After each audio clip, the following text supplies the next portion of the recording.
Hello everybody, Cooper here and welcome back to another episode of the Mosswood Academy here on Cricket Captain 2023. I hope you're all doing very well today.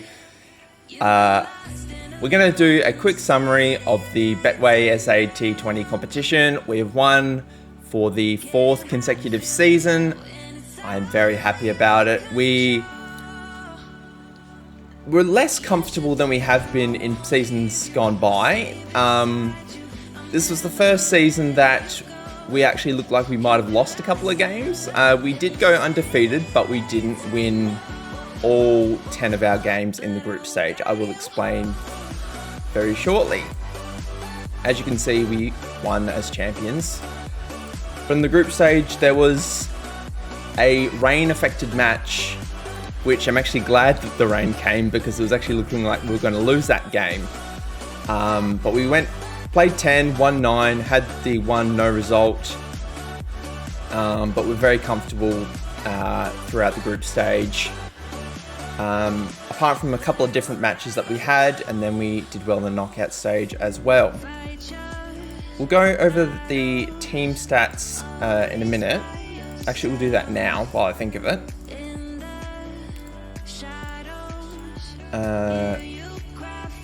It's already gotten rid of it. That is a shame. Here we go. So, batting wise, we weren't as strong as we were in other tournaments of seasons gone by. Jax wasn't very good with the bat, which is sort of the first season he's really struggled. I think we batted him at 5 and 6 mostly. But Kurtzen as well only averaged 28, got 255 runs in the tournament. De Villiers was solid as an opener, 527 runs, averaging 47.91. He was our best batsman. Graham Smith Jr., 450 runs at 75 was good. Dante Daniels, 281 at 40 was solid. Williams only played a couple of matches. He opened the first couple, wasn't very good. I then brought in Willoughby, who was much better. Cook wasn't really in the squad for his batting. He averaged 5.8 with the bat, but with the ball, he was incredible. 26 wickets at just under 11. Good economy as well. Haynes was good as well, got some runs. 13 wickets at 23. Beamish didn't play at all. He's really going to be a first class and test specialist, I think, going forward. Disco Jones, 22 wickets at 11. Really good economy. Also, Reece Archibald. He's been fantastic for us. 82 runs at 27. Good strike rate. 17 wickets at 16. He is going to be our overseas player next season. So we can already say goodbye to Paul Sterling. Paul Sterling's been a great servant for us over the years, developing, helping mentor our batsmen that have been coming through, but I think his time is done. Archibald will be the new man going forward. And then we played Okori for some matches, as well as Zanderson. Zanderson, 6 overs, didn't pick up a wicket in 3 matches, but kept the runs down, so really sort of did a job there. And then Okori, 9 matches for 20 wickets at 11.25 with really good economy as well. So largely fairly happy with how he performed. Not as strong with the bat as we were with the ball, as we'll go over the results now, which will prove that. Let's have a squiz here. So yeah, the first match of the season was abandoned up against Pal. We all out for 109 after 12 overs. It was looking very grisly.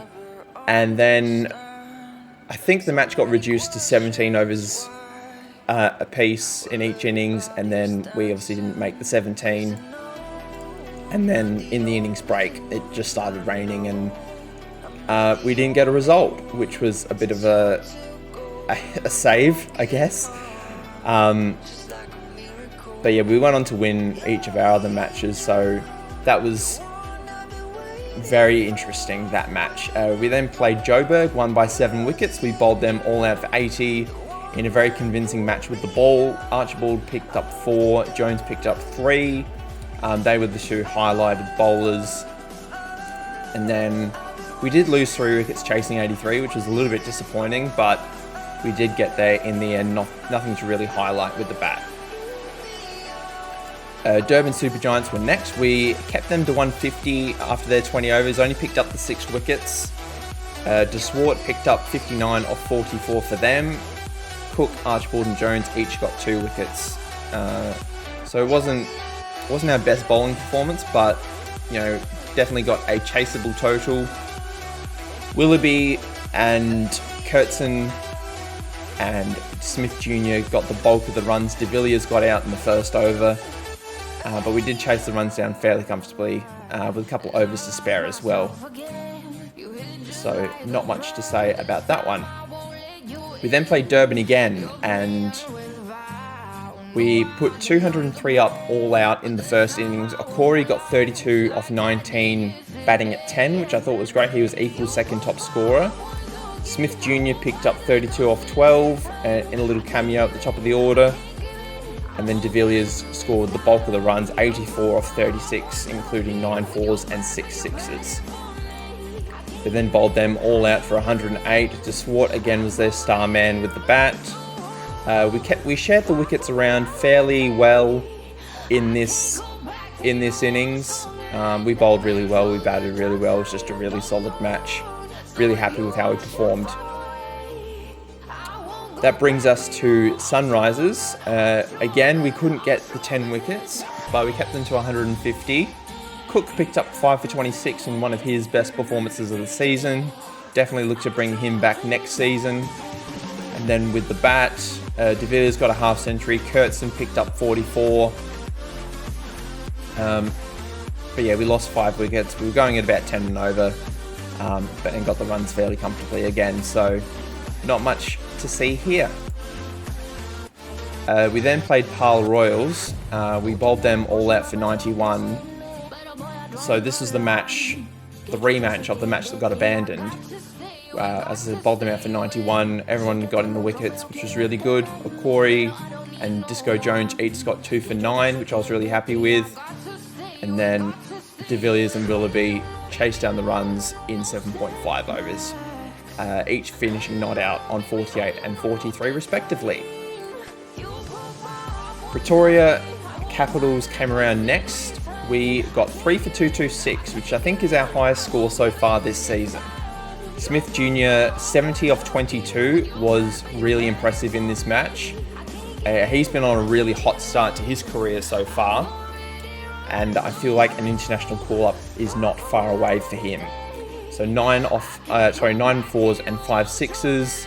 Kurtzen also got a half century, 61 of 42. To continue his decent form, Daniels got 40 off 25. But yeah, we were 2 for 53 at one stage, and then that became 3 for 226. So a really good bounce back performance there.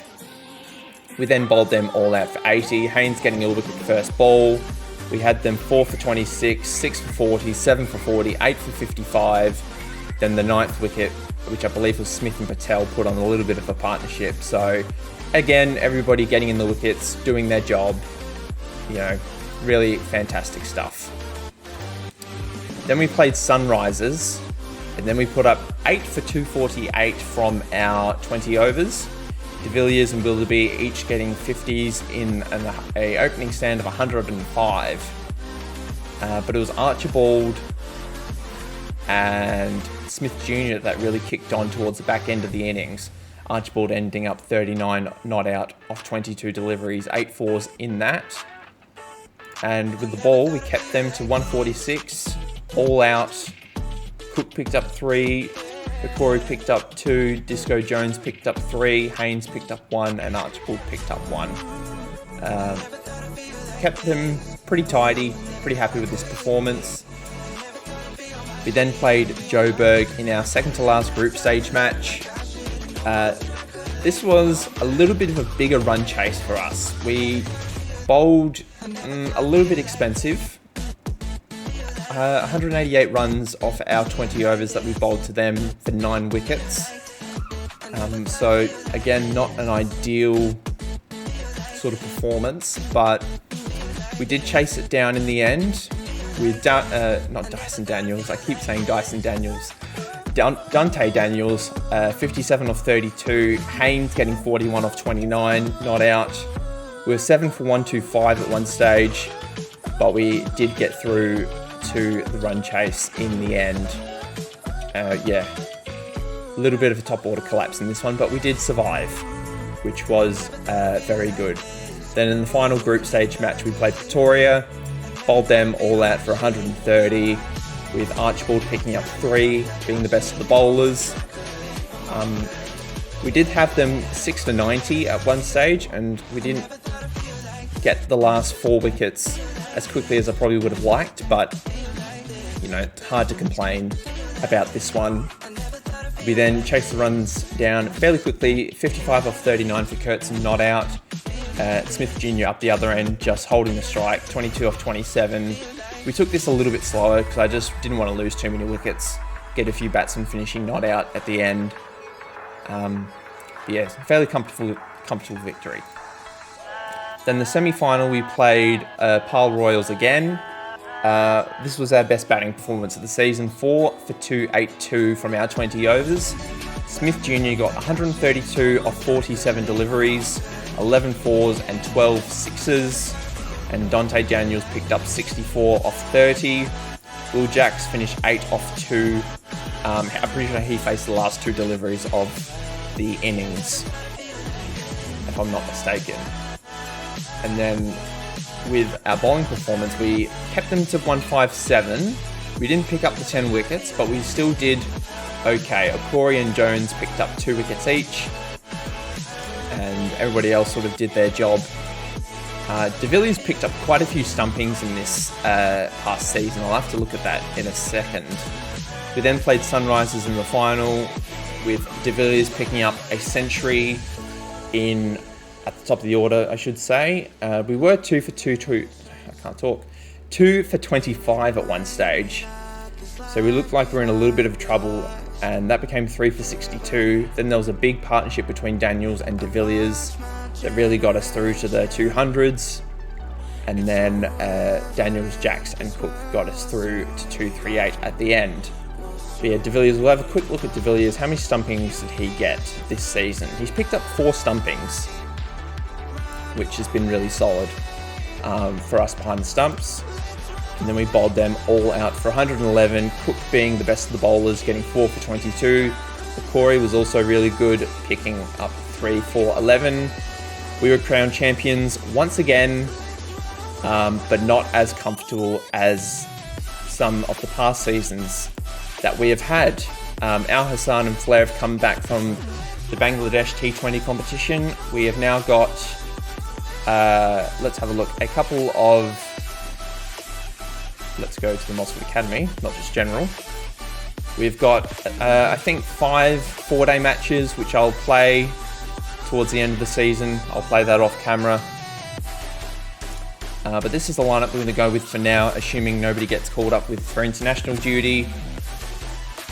I don't remember what our last first class team was. I could just load it and have a look, but I don't want to mess up what I've currently got. I've moved Smith down to 6.